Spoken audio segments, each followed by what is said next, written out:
In the small, fog-cloaked village of Eldergrove, nestled between the twisted oaks and moss-covered stones, there was an undertaker named Elias Blackwood. Elias was a somber man, his face a canvas of shadow and sorrow.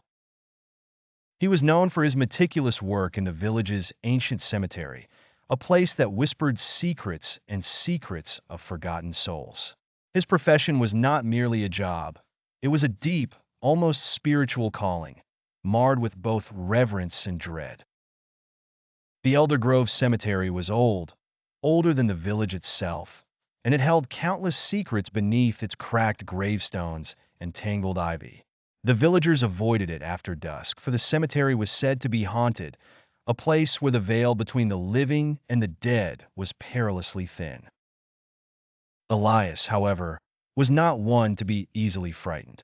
His nightly visits to the cemetery were routine, part of his sacred duty to maintain the peace of the resting souls.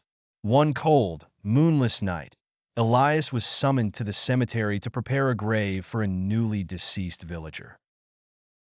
The moon was hidden behind a blanket of thick, roiling clouds, and a dense fog crept across the cemetery, making every shadow seem to move.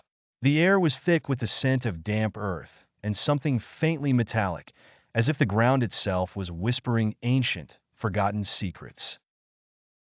As Elias worked under the dim light of his lantern, he noticed something peculiar.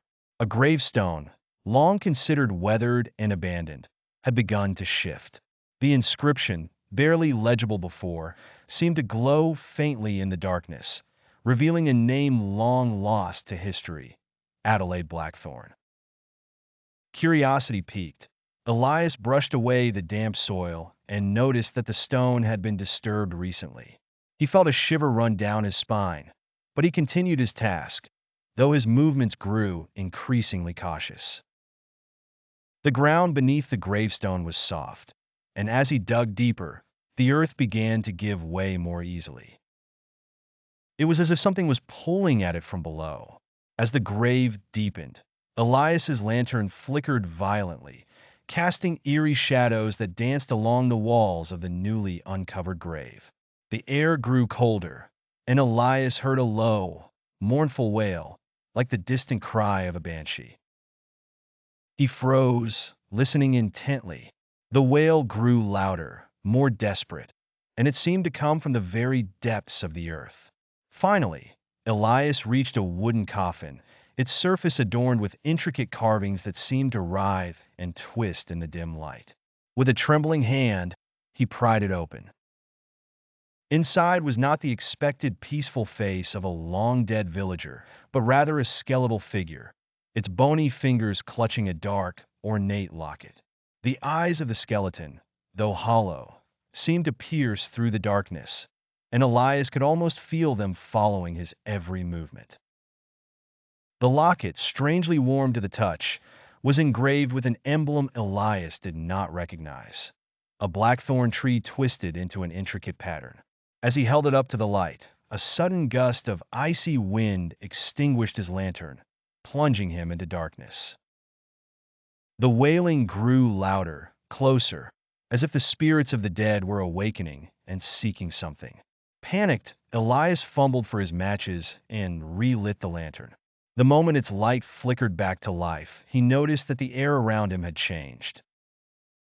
The mist seemed thicker, and ghostly apparitions began to materialize between the gravestones.